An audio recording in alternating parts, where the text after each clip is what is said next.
రోజు మనము మరి దేవుని వాక్యాన్ని ధ్యానం చేయబోతున్నాం.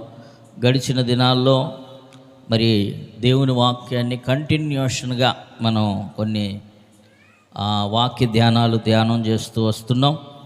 ఈరోజు 6వ కాలమానాన్ని గురించి మనం ధ్యానం చేద్దాం. ఈ 6వ కాలమానం పేరేంటంటే కృపా కాల నియమము. కృపా కాల నియమం. ఇప్పుడు వరకు కూడా మనం ధ్యానం చేసిన కాలాలు 5 కాలాలు ధ్యానం చేస్తూ వచ్చాం. 5 కాలాలు కూడా గడిచిపోయిన కాలాలు. బైబిల్ గ్రంథంలో ఇప్పుడు వరకు కూడా మనం ధ్యానం చేసిన అన్ని జరిగిపోయిన కాలాల గురించి ధ్యానం చేస్తూ వచ్చాం. ఈరోజు ప్రాముఖ్యంగా ఇప్పుడు జరుగుతున్నటువంటి కాలమును గురించి మనం ధ్యానం చేయబోతున్నాం. ఇప్పుడు మనం ఉన్న కాలం పేరేంటంటే కృపాకాలం. కృపాకాలమును గురించి ఈరోజు మనం కాలం అవసరం వస్తుంది అక్కడ. సరే, కృపాకాలమును గురించి మనం ఈరోజు ధ్యానం చేయబోతున్నాం. ఈ కృపాకాలము ఎప్పటి నుంచి ఎప్పటి వరకు అనే విషయాలు మనం జ్ఞాపకం చేసుకున్నట్లయితే, పరిశుద్ధాత్మ దేవుడు భూమి మీద కుమ్మరించబడినప్పుడు, భూమి మీదకి ఆయన వచ్చినప్పటి నుంచి పరిశుద్ధాత్మ దేవుని యొక్క భూమి మీదకి వచ్చినప్పుడు ఆ కాలము ప్రారంభించబడి మరి క్రీస్తు రహస్య రాకడతో ఈ కాలం ముగించబడుతుంది. చూడండి, అర్థమవుతుందా? ఈ కాలము ఎప్పుడు ప్రారంభించబడుతుందంటే అపోస్తుల కార్యం 2వ అధ్యాయంలో ఎప్పుడైతే ప్రభువారు పునరుద్ధానుడై ఆయన పరమండలానికి వెళ్ళారో, పరిశుద్ధాత్మ దేవుడు ఆదరణకర్త ఈ భూమి మీదకి వచ్చారు. ఆదరణకర్త ఈ భూమి మీదకి వచ్చిన కాలము నుంచి యేసుక్రీస్తు వారి యొక్క రహస్య రాకడ వరకు కూడా ఈ కాలం ఉంటుంది.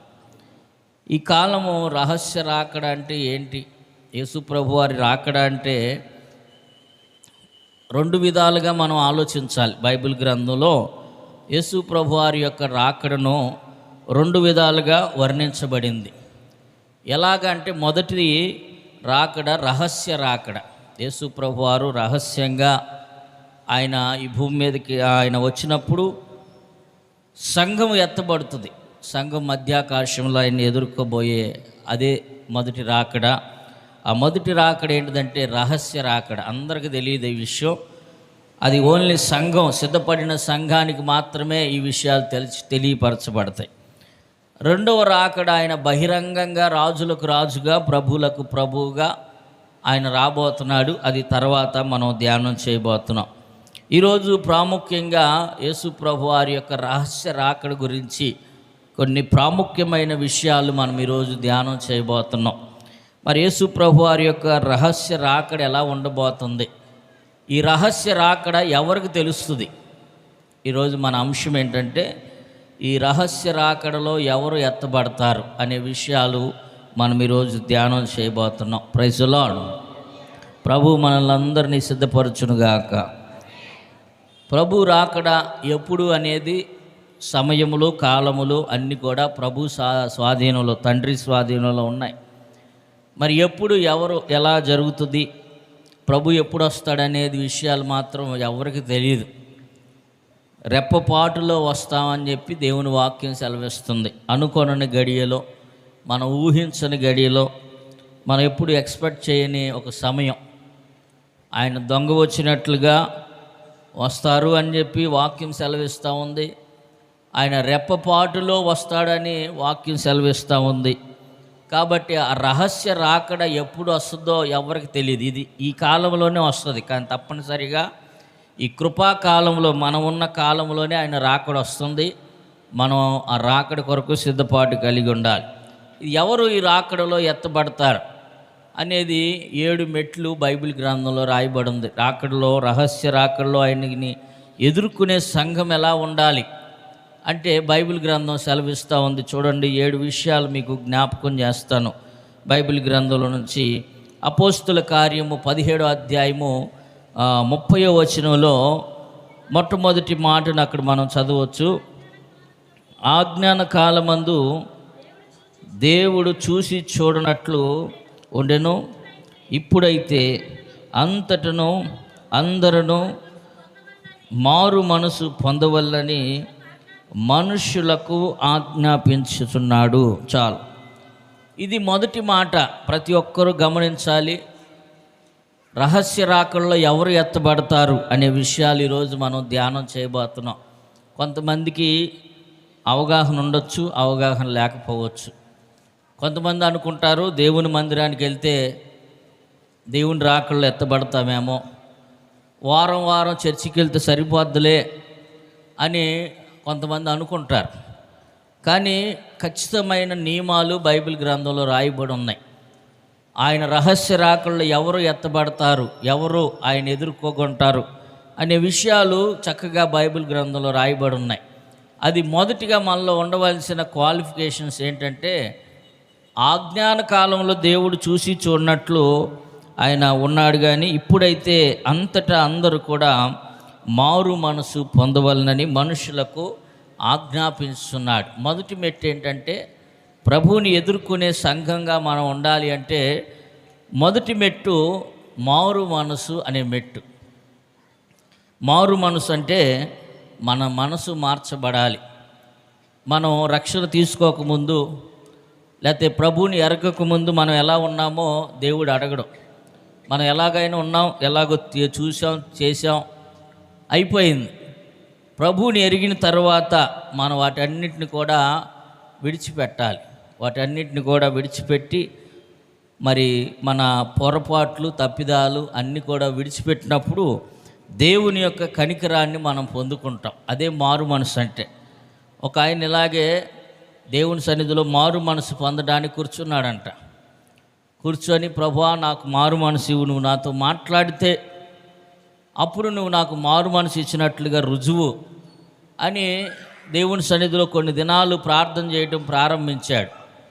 మారు మనసు కోసం పాస్టర్ గారు చెప్పారంట, నువ్వు చేసిందల్లా ఒప్పుకోయా, ప్రతీది కూడా దేవుని సన్నిధిలో ఒప్పుకొని విడిచిపెట్టేసి దేవుని దగ్గర క్షమాపణ అడుగు, దేవుడు కనికరిస్తాడు, అప్పుడు నువ్వు మారు మనసు సంపూర్ణంగా పొందుకుంటావు అని చెప్పినప్పుడు ఆయన ప్రార్థన చేస్తూ చాలా విషయాలు ఆయన గుర్తున్నవన్నీ కూడా దేవుని సన్నిధిలో ఒప్పుకుంటున్నాడు. ప్రభు అప్పుడు ఈ తప్పు చేశా, అప్పుడు ఈ తప్పు చేశా, ఇలాగ మాట్లాడా, అన్నీ ఒప్పుకొని చివరికి దేవుడు ఇంకా మాట్లాడతలే ఆయనతో, ఇంకా మారు మనసు అనుగ్రహించలా. ఏంటా అని చెప్పి ఇంకా ప్రార్థన చేస్తూ ఉన్నప్పుడు దేవుడు కొన్ని ఒక స్క్రీన్ మీద వీడియోలాగా చూపిస్తున్నాడు. ఆయన ఇంకా మర్చిపోయిన కార్యాలన్నీ కూడా. ఒకసారి ఆయన ట్రైన్లో ప్రయాణం చేశాడంట చాలాసార్లు, టికెట్ లేకుండా. ఆ టికెట్ లేని దృశ్యాలన్నీ చూపిస్తూ ఉన్నాడు. తర్వాత ఆయనకి ఏదో సైకిల్ ఒకటి చూపిస్తూ ఉన్నాడంట. ఇలా కొన్ని విషయాలు చూపిస్తూ ఉన్నప్పుడు అవి తర్వాత ఆయనకు గుర్తొచ్చినాయి. ఓహో, నేను చాలాసార్లు టికెట్ లేకుండా దొంగ ప్రయాణం చేశా ట్రైన్లో అని చెప్పి దేవుని సన్నిధిలో ఒప్పుకొని రైల్వే స్టేషన్కి వెళ్ళి కొన్ని టికెట్లు కొన్నాడు. ఎన్నిసార్లు ప్రయాణం చేశాడు అన్ని టికెట్లు కొనేసి అక్కడ చింపేసి మారు మనసు పొందాడు. అలాగే ఏదో అప్పుడో సైకిల్ దొంగతనం చేసి దాచిపెట్టుకున్నాడు ఇంట్లో. ఆ సైకిల్ చూపిస్తున్నాడు దేవుడు, అది కూడా ఇచ్చేయి అది కూడా అప్పచెప్పిచ్చేసాడు. ఎవరి దగ్గర తెచ్చాడు వాళ్ళకి అప్పగించేశాడు. అలాగ ఆయన చేసిన ప్రతి కార్యాన్ని దేవుని సన్నిధిలో ఒప్పుకొని విడిచిపెట్టడం ప్రారంభించాడు. అప్పుడు ఆ తర్వాత దేవుడు ఆయన్ని దర్శించి ఆయనతో మాట్లాడడం ప్రారంభించాడంట. Praise the lord. కాబట్టి మారు మనసు అంటే ఏంటంటే, మనం పాత జీవితంలో చేసినట్టు ప్రతి కార్యాన్ని కూడా దేవుని సన్నిధిలో ఒప్పుకొని విడిచిపెట్టాలి. ఎవరైతే మారు మనసు పొందుతారో వారే ప్రభువుని ఎదుర్కొంటారు రహస్య రాకల్లో. మారు మనసు లేకోకుండా దేవుణ్ణి మనము చూడలేం. కాబట్టి వాక్యం సెలవిస్తూ ఉంది, మారు మనసు గురించి ఇప్పుడు ప్రకటించబడటం కాదు, కానీ బాప్టిసం ఇచ్చి యోహాను కూడా ప్రకటన చేశాడు. మత్తయి సువార్త 3వ అధ్యాయము 2వ వచనంలో బాప్టిసం ఇచ్చి యోహాను అరణ్యంలో కేకలు వేస్తూ ఉన్నాడు. పరలోక రాజ్యము సమీపించుతున్నది, మారు మనసు పొందుడని యోదయ అరణ్యములో ప్రకటన చేస్తూ ఉన్నాడు యోహాను ఒక్కడే ప్రకటన చేయలేదు, కానీ యేసు ప్రభువారు కూడా అదే మత్తయి సువార్త 4వ అధ్యాయము 17వ వచనానికి వచ్చేసరికి అక్కడ ఆయన కూడా యేసు పరలోక రాజ్యము సమీపించుచున్నది గనుక మారు మనసు పొందుడని చెప్పుచు ఆయన ప్రకటింప మొదలు పెడుతున్నాడు. Praise the lord. యేసు ప్రభువారు కూడా ఆయన మానవ రూపిగా ఉన్న దినాల్లో యోహాను ప్రకటించాడు. యేసు ప్రభువారు కూడా మారు మనసును గురించిన, ఎందుకంటే పరలోక రాజ్యము సమీపించుచున్నది కనుక మీరు మారు మనసు పొందండి. మారు మనసు అంటే ఏంటి అంటే మనసు మారటమే. మనసు ఒకప్పుడు క్రూరమైన మనసు, అది మార్చుకోవడం. ఒకప్పుడు అబద్ధాలు చెప్పే మనసు, అది మార్చుకోవడం. ఒకప్పుడు దొంగతనం చేసే మనసు, అది మార్చుకోవడం. ఈ బుద్ధి మార్చుకోవడమే మారు మనసు అంటే. Praise the lord. మనం ఎప్పుడైతే మారు మనసు, నూతనంగా జన్మిస్తేనే, లేకపోతే నూతనమైన మనసు కలిగి ఉంటేనే మనం ప్రభువుని ఎదుర్కోవటానికి అర్హత కలిగి ఉంటామని దేవుని వాక్యం సెలవిస్తూ ఉంది. అలాగే ప్రకటన గ్రంథంలో కూడా ఒక మాట రాయబడి ఉంది. 2వ అధ్యాయము 5వ వచనంలో ఇప్పటికైనా ఒక చివరి వార్నింగ్గా మనం అక్కడ చదవచ్చు. ఏ స్థితిలో నుంచి పడితేమో వాటిని జ్ఞాపకం చేసుకొని మారు మనసు పొంది మొదటి క్రియలను చేయుము. అట్లు చేసి నీవు మారు మనసు పొందితేనే సరి, లేని ఎడల నేను నీ వద్దకు వచ్చి నీ దీపస్తంభమును దాని చోట్ల నుంచి తీసివేతును. అది ఫైనల్ వార్నింగ్ అన్నమాట. నువ్వు మారు మనసు పొందితేనే కానీ, లేకపోతే ఏం జరిగిద్దంట, నీ యొద్ద నుండి వచ్చి నీ దీపస్తంభమును నీవున్న చోట్ల నుంచి తీసివేస్తానంటున్నాడు. దీపస్తంభం అంటే మనం అందరం కూడా వెలుగుతున్న దీపాలు లాంటి వాళ్ళం. ఎప్పుడైతే ఆయన మాట వినుకోకుండా మారు మనసు ఇప్పటికైనా మనం పొందకపోతే, ఎంతో కాలంగా దేవుని మందిరానికి వస్తున్నాం, వెళ్తున్నాం, సమయం గడిచిపోతుంది, సంవత్సరాలు గడిచిపోతున్నాయి, కానీ మారు మనసు పొందని వారిగా కఠినమైన హృదయాలు కలిగి ఉంటే ఆయన ఇదిగో చివరి వార్నింగ్గా చెప్తా ఉన్నాడు. ఇప్పుడైనా మీరు మారు మనసు పొందితే సరి, లేని ఎడల నీ వద్దకు వచ్చి నీ దీపస్తంభము దాని చోటు నుండి తీసివేస్తును. మన హృదయం అనే లేకపోతే జీవితం అనే దీపస్తంభాలు. ఈ దీపం ఎలాంటిదంటే ఎప్పుడు ఆరిపోద్దో తెలియని లైఫ్ టైం అన్నమాట. చాలా తాత్కాలికమైన జీవితాలు. గొప్ప గొప్ప ధనవంతులు, పేరు ప్రఖ్యాతులు కలిగిన వారు, జ్ఞానం కలిగిన వారు, వ్యాపారవేత్తలు చనిపోతూ ఉన్నారు. చూడండి, గడిచిన దినాల్లో ఒక దైవజనుడు హైదరాబాద్ నుంచి ప్రయాణం అయ్యాడంట రాజమండ్రికి. మనందరికీ తెలుసు, వార్తల్లో వస్తూ ఉన్నాయి. మరి ప్రయాణమై వస్తున్నాడు. విజయవాడ వరకు నెట్వర్క్ బాగానే పనిచేస్తుంది. విజయవాడ నుంచి ఏం జరిగింది అనేది ఇంతవరకు ఎవరికి తెలియట్లేదు. చివరికి ఆయన రాజమండ్రి పరిసర ప్రాంతాల్లో ఆయన ప్రాణం కోల్పోయి నిర్జీవంగా కనిపిస్తూ ఉన్నాడు.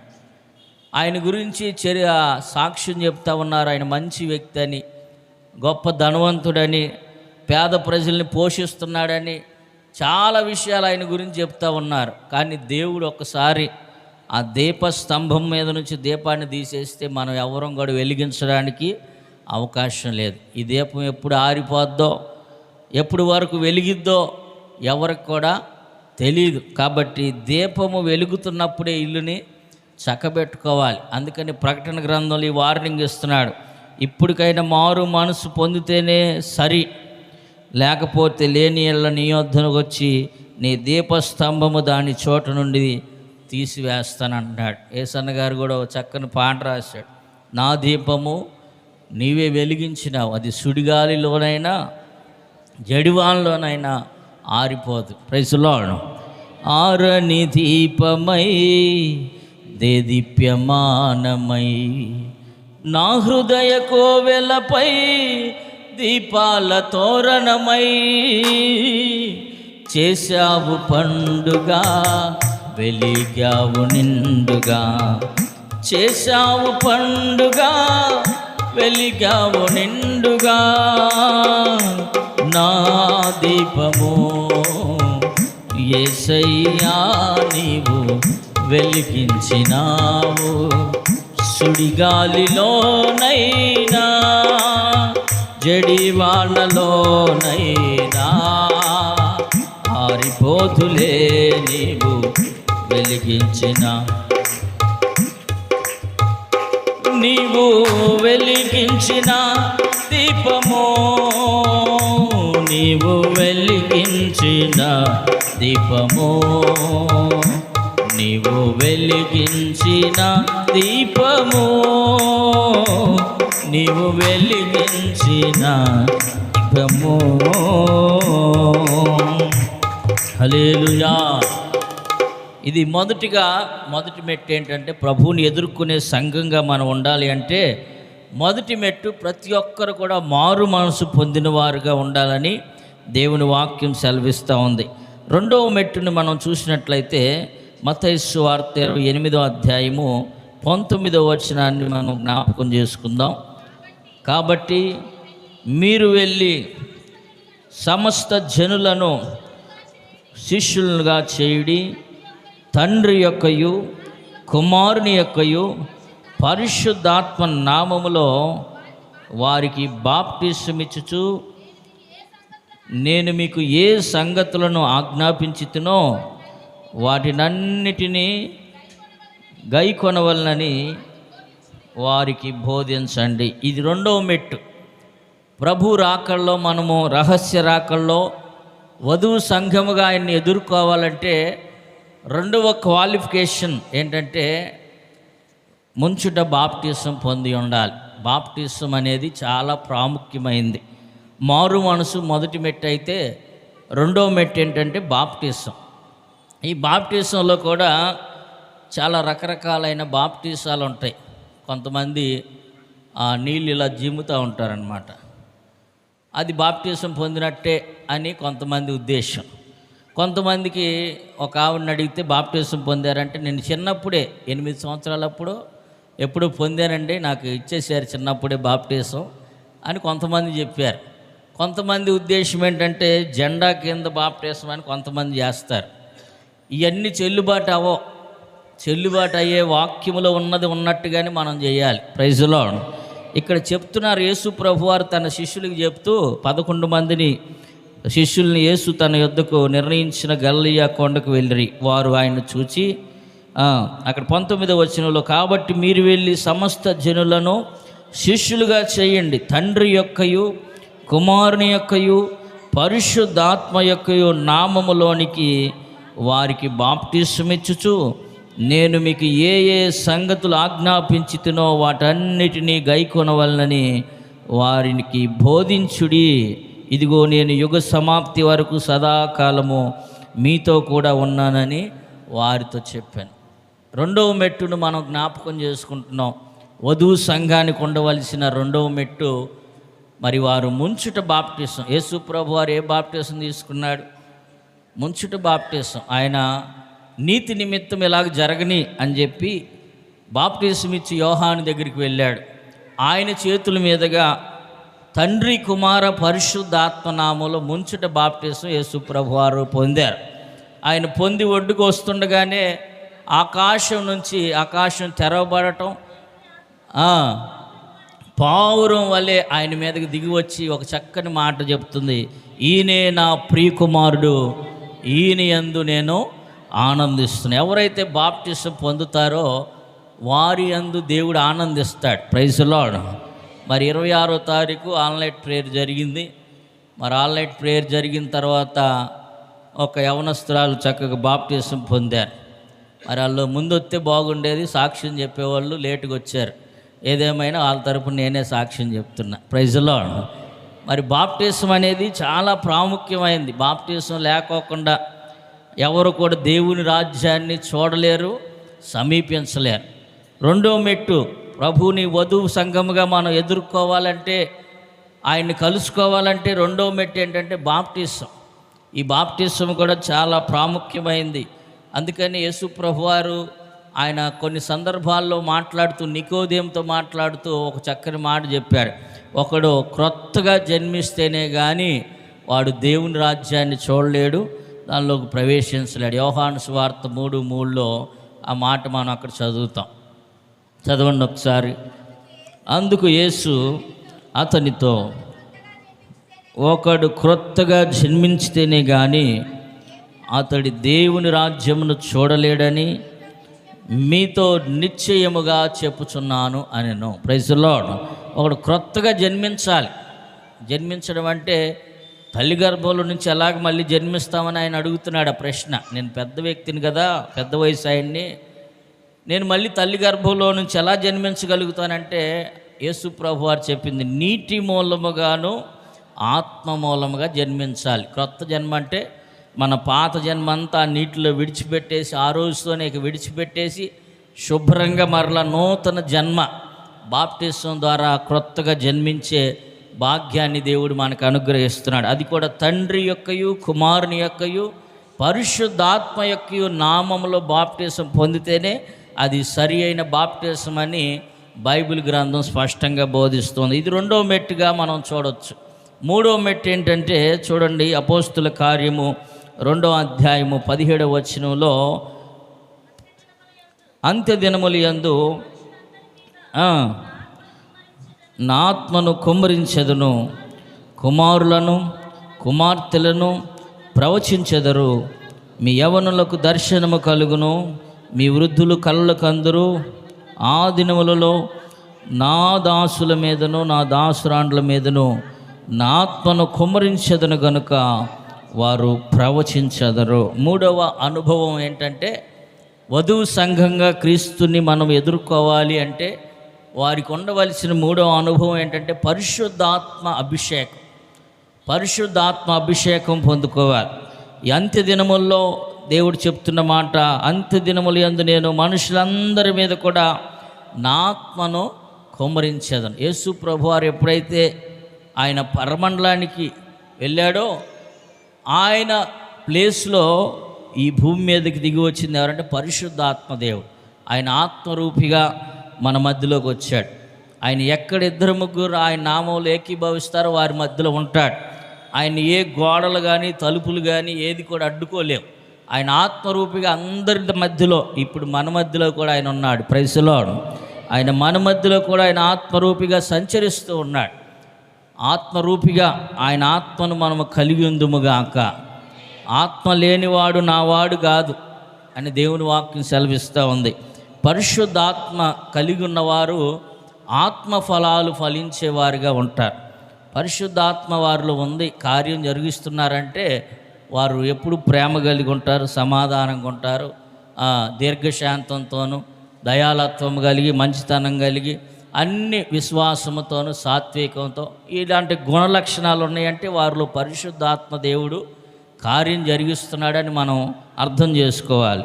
పరిశుద్ధాత్మ లేకపోతే శారీరకమైన కార్యాలు, శరీర తలంపులు, ఇక రకరకాల పైన మనం గలతీ రాసిన పత్రికలు చదివితే శరీర కార్యాల గురించి రాయబడి ఉన్నాయి, ఆత్మఫలాల గురించి కూడా రాయబడి ఉన్నాయి. శరీర కార్యాలు ఆత్మ లేనివాడు జరిగిస్తాడు, ఆత్మ కలిగిన వాడు ఆత్మఫలాలని ఫలించేవాడిగా ఉంటాడు.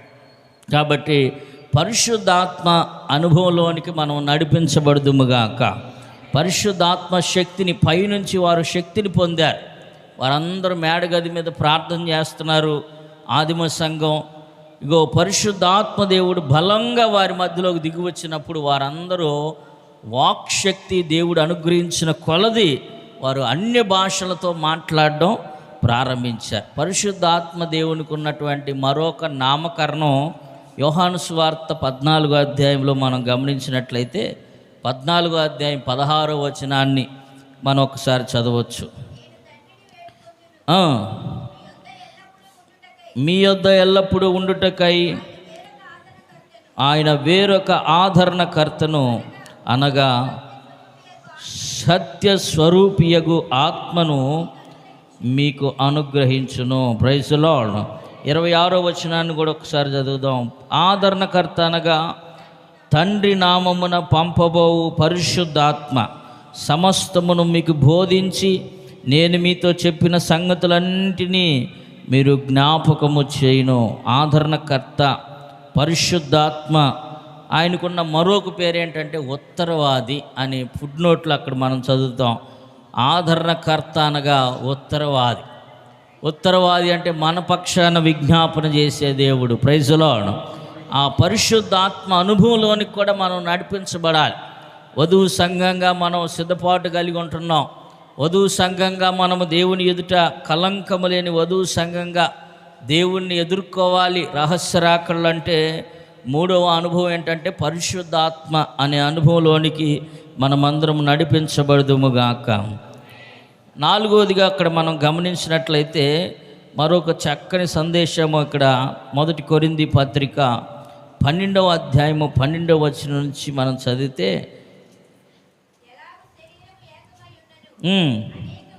అనేకమైన ఎలాగూ శరీరం యొక్క అవయవములన్నీ అనేకములై ఉన్నను ఒక్క శరీరమై ఉన్నవో అలాగే క్రీస్తు కూడా ఉన్నాడు. ఎలాగనగా యూదులమైనను గ్రీసు దేశస్థులమైనను దాసులమైనను స్వతంత్రులమైనను మనమందరం ఒక్క శరీరములోనికి ఒక్క ఆత్మయందే బాప్టిసము పొందితిమి. మనమందరము కూడా ఒక ఆత్మను పానము చేసిన వారమైతిమి. శరీరం ఒక్కటే అవయవములుగా ఉండక అనేకమైన అవయవములుగా ఉన్నది. నేను చెయ్యిని కాను గనుక శరీరంలో దానిని కానని పాదము చెప్పినంత మాత్రమున శరీరంలోనిది కాకపోలేదు. అక్కడ అన్ని అవయవాల గురించి రాయబడి ఉంది. ఈరోజు మనం 4వ అనుభవం ఏంటంటే క్రీస్తు శరీర భాగములుగా మనం అందరం ఉండాలి. క్రీస్తు శరీరంలో ఇప్పుడు మానవుని యొక్క శరీరంలో ఎన్ని భాగాలు ఉన్నాయి? చాలా ఉన్నాయి. కళ్ళు, ముక్కు, నోరు, తల, చేతులు, కాళ్ళు, పొట్ట, ఇవన్నీ కూడా భాగములే. ఇప్పుడు దేవుడు సంఘములో క్రీస్తు శరీరం స్వరక్తమిచ్చి సంపాదించిన ఈ సంఘంలో మనం అందరం కూడా క్రీస్తుకి శరీర భాగములుగా ఉన్నాం. దేవుడు ఒక్కొక్కరికి కాళ్ళు చేసే పని కాళ్ళకు అప్పగిస్తాడు, చేతులకు చేసే పని చేతులకు అప్పగిస్తాడు, ముక్కు చేసే పని ముక్కు చేయాలి, కళ్ళు చేసే పని కళ్ళు చేయాలి, నోరు చేసే పని నోరు చేయాలి. ఎవరి బాధ్యతలు దేవుడు వారికి అప్పగిస్తాడు. అప్పగించినప్పుడు ఇది నా కాళ్ళ పని కాదు కదా నేను చేయనంటే కుదరదు. Praise lord. మనం సంఘంలో ఉన్నప్పుడు ఐక్యతకు సాదృశ్యంగా ఉంది. క్రీస్తు శరీరంలో మనం అందరం కూడా భాగమై ఉన్నాం. తలో ఒక భాగం, ఒక్కొక్కరు చేతి భాగాలు, చేతి పనులు చేయాలి, కాళ్ళు పని కాళ్ళు చేయాలి, నడిచేవాళ్ళు నడవాలి, చేతులతో పని చేసేవాళ్ళు చేతులతో పని చేయాలి, చూసేవాళ్ళు చూడాలి, వాసన పీల్చేవారు వాసన పీల్చాలి. ఎవరి బాధ్యత వారు సక్రమంగా నిర్వర్తిస్తేనే ఈ శరీరం అంతా పనిచేస్తుంది. ముక్కులు పని చేయకపోతే నోటితో గాలి పీల్చాలి. అప్పుడు ఇంకెమ్మటిని హాస్పిటల్కి తీసుకెళ్తారు. ముక్కులు పని చేయట్లేదు, అర్జెంటుగా ముక్కులు ఆపరేషన్ చేయాలని. కళ్ళు పని చేయకపోతే చుక్కలాలు తీయాలని మరి ఆపరేషన్ చేస్తారు. ఇక్కడ కూడా క్రీస్తు సంఘం ఎలా ఉందంటే మనము కూడా క్రీస్తు శరీరంలోని భాగములు అనేకమైన భాగములుగా ఉన్నాం. ఆ భాగములన్నీ కలిపితేనే శరీరం అంటారు. ఆ భాగములన్నీ కలిపితేనే ఒక శరీరముగా రూపుదిద్దబడుతుంది. కాబట్టి అందరూ కూడా ఐక్యతగా ప్రేమ కలిగి సహోదర భావంతో ఎప్పుడైతే ఉంటామో అలాంటి వారు క్రీస్తుని ఎదుర్కొనేవారుగా ఉంటారని ప్రభు పేరట మనవి చేస్తూ ఉన్నాను. ఇది 4వ మెట్టు.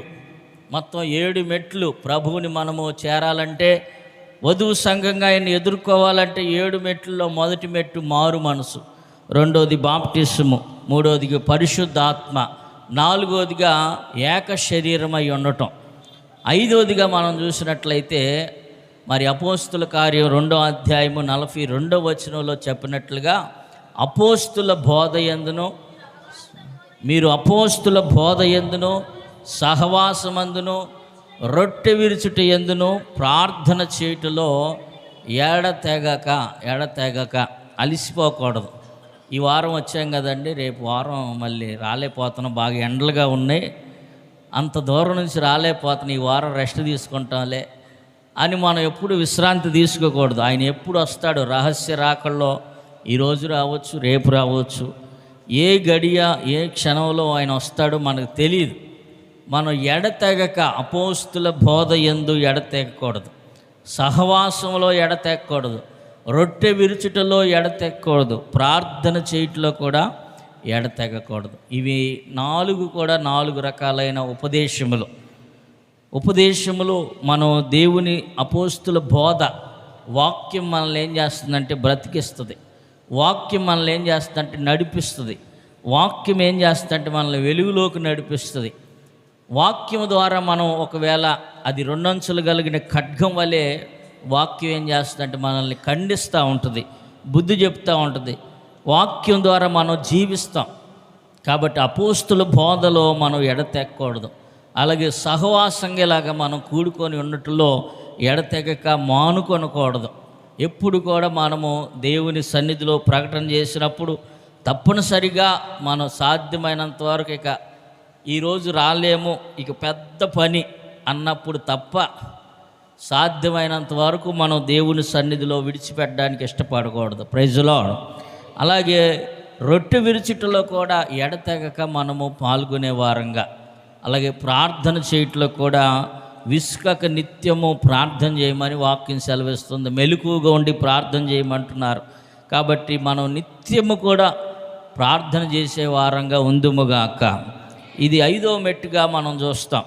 ఇంకొక 6వ మెట్టులోనికి మనం వచ్చినట్లయితే ప్రభువుని మన వధువు సంఘంగా ఎదుర్కోవాలంటే 6వ మెట్టు ఏంటంటే కొలస్సీలకు రాసిన పత్రిక 1వ అధ్యాయంలో రాయబడి ఉంది. చదవండి. 1వ అధ్యాయం 28వ వచనాన్ని మనం ఒకసారి చదవచ్చు. అక్కడ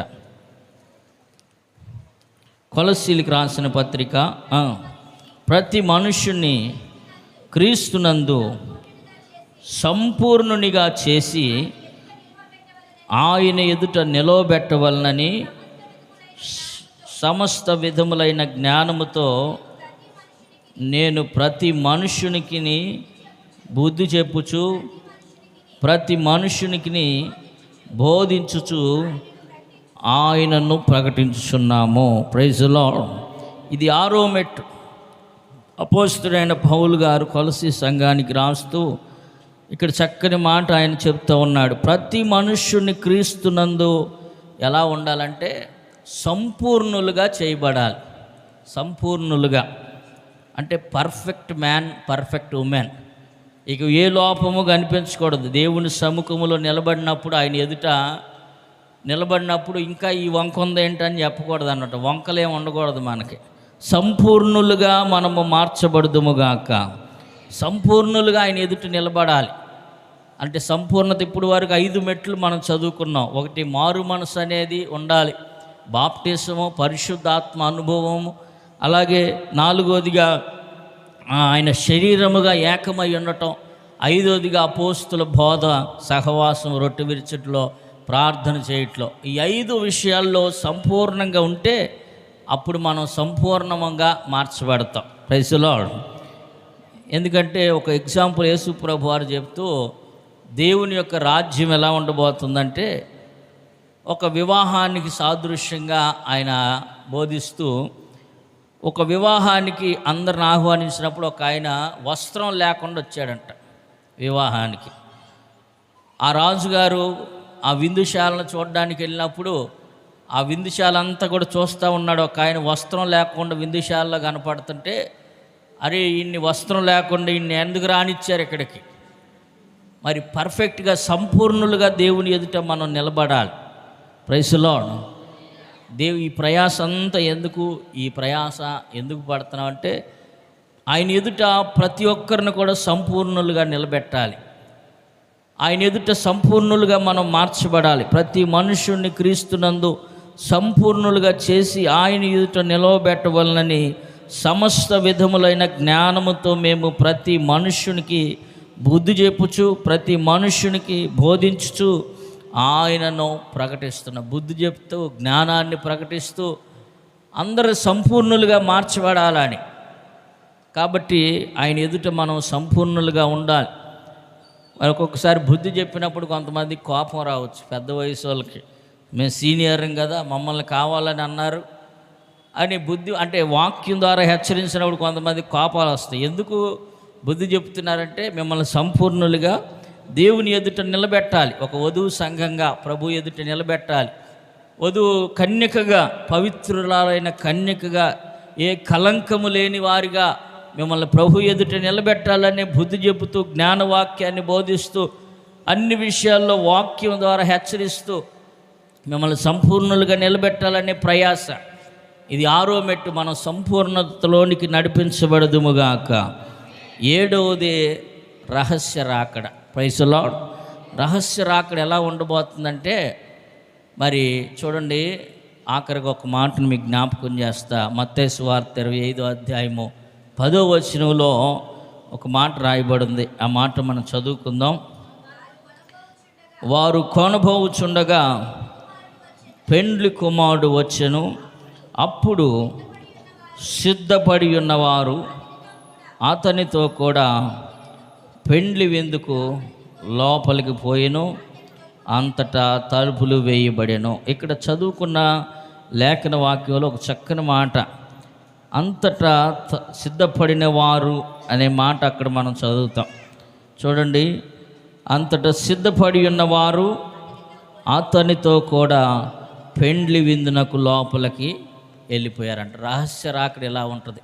యేసు ప్రభువారు అనేక సందర్భాల్లో రాకడ ఎలా ఉండబోతుందండి, మీరు ఎలాగ ఈ భూమి మీదకి వస్తారు, ఎలాగా మీ రాకడ మరలా ఇక్కడ రాబోతుందని అడిగినప్పుడు ఎన్నో ఉపమానాలు ఆయన బోధించుకుంటూ ఒక ఉపమానాన్ని చెప్పాడు. ఏంటంటే 10 మంది కన్యకలను గురించి ఆయన బోధిస్తూ, 10 మంది కన్యకలు కూడా, 10 మంది అంటే మనందరికీ పోల్చబడింది, వధువు సంఘముగా మనము కన్యకలతో పోల్చబడింది. ఈ కన్యకలు సిద్ధపడుతున్నారు పెండ్లి కుమారుడు కొరకు, వివాహ మహోత్సవం కొరకు. అయితే పెండ్లి కుమారుడు ఆలస్యం చేసినప్పుడంట ఆ 10 మంది ఏం చేశారంటే కునికి అందరూ కూడా నిద్రపోయారు. అందరూ కూడా పెండ్లి కుమారుడు ఆలస్యం చేయటం వల్ల అందరూ నిద్రపోయారు. కానీ ఒక స్వరం మధ్యరాత్రి వేళలో, వారు అనుకోనని గడియలో ఒక స్వరం వినపడింది. ఇదిగో పెండ్లి కుమారుడు వచ్చాడు, మీరు ఆయన ఎదుర్కొని రండి అని కేక వినపడినప్పుడు 5గురు మాత్రం లేచారు, గబగబ లేచారు, తమ దివిటీలను చక్కబెట్టుకున్నారు, ఆ దివిటీలను వెలిగించుకున్నారు, నూనె పోసుకున్నారు. ఆ దివిటీలను పట్టుకొని అలా ముందుకు నడుస్తున్నప్పుడు ఆ పెండ్లి కుమారుడు ఎవరై దివిటీలు అయితే వెలుగుతున్నాయో, ఆత్మదీపాలు ఎవరైతే వెలుగుతున్నాయో వారిని మాత్రమే తీసుకొని వెళ్ళిపోయాడు లోపలికి. ఇక 5గురు మాత్రం ఉన్నారు, నిద్రమత్తులు, బద్ధకస్తులు, లేకపోతే నిర్లక్ష్య స్వభావం కలిగిన వారు, సంపూర్ణత లేనివారు.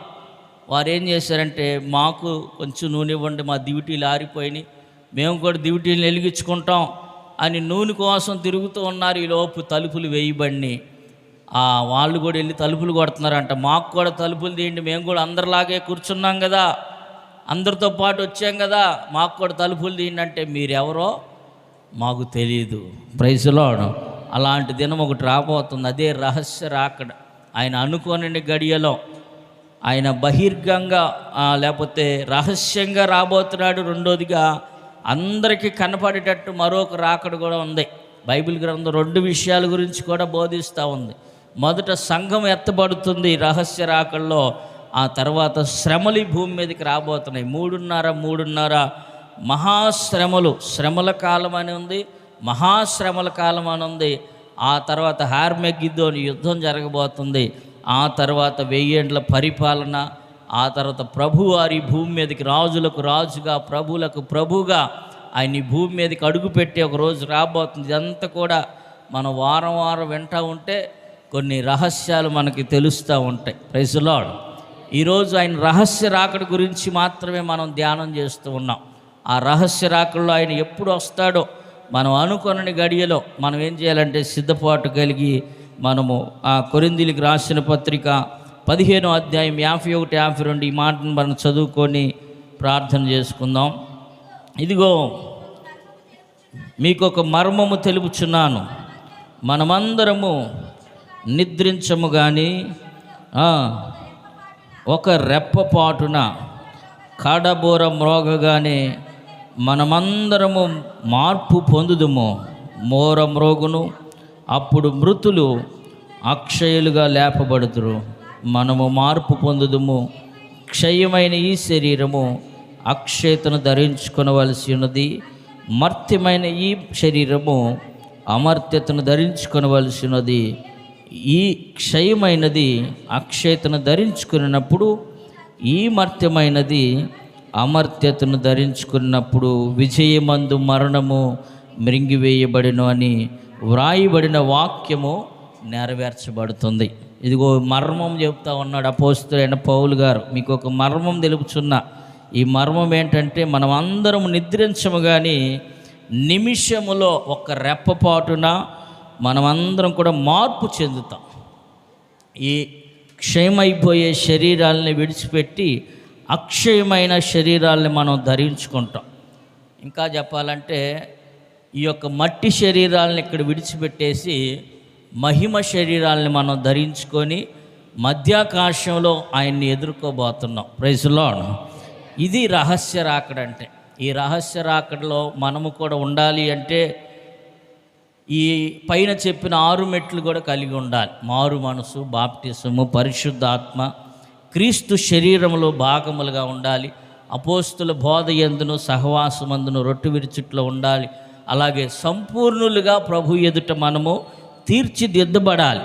ఈ 6 మెట్లు ఎవరు కలిగి ఉంటారో వారు రహస్య రాకడలో ఒక రెప్పపాటులో ఆయన్ని కలుసుకునే దినం ఒకటి రాబోతుంది. ఆయన్ని కలుసుకున్న వారందరూ కూడా మధ్యాకాశములో, ప్రకటన గ్రంథంలో రాయబడింది 19వ అధ్యాయంలో, గొర్రెపిల్ల వివాహ మహోత్సవంలో ఉంటారంట. ఆ గొర్రెపిల్ల వివాహ మహోత్సవంలో ఉన్నవారేమో అక్కడ 7 సంవత్సరాలు విధి జరగబోతుంది. ఇక్కడ విడవబడిన కదమా ప్రజలందరూ కూడా భయంకరమైన శ్రమలు ఈ భూమి మీదకి రాబోతూ ఉన్నాయి. ఆ శ్రమల నుంచి తప్పించబడాలంటే ఇప్పుడే ఒక మంచి నిర్ణయం తీసుకుందాం. ఈ మెట్లు, ఆత్మీయ మెట్లు మనం ఒక్కొక్కటిగా పైకెక్కుతూ సంపూర్ణులుగా ఇక వధువు సంఘంగా ప్రభు ఎదుట మనం నిలబడుదుముగాక. ఆమేన్. దేవుడి మాటలు దీవించి ఆశీర్వదించునుగాక. ఆమేన్. అందరం లేచి నిలబడదాం.